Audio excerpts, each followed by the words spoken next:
आउँदैछ मजा आउँदैछ जानु खानाका लागि राखेको खाना यस्तो छ त अब के खुवाउनु हौ साथीहरू एकछिन बाहिर मात्र के गएको थिएँ भित्र खाना राखेर कटोरा समाएर आफ्नो नजिक राखेर यस्तो रहेछ दाल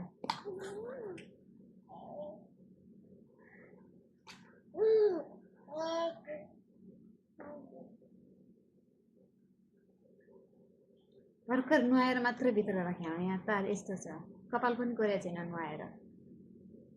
सुकेकै छैन कपाल पनि गाह्रो छ कि गाह्रो छ हाँस अझ बिगाडेपछि हाँस अझ फटा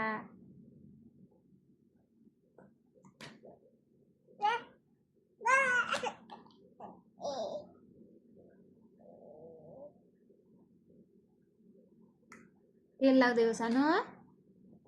कसो तेल लाग्दै हो बाबा मामुले तेल लाग्दैन नि होइन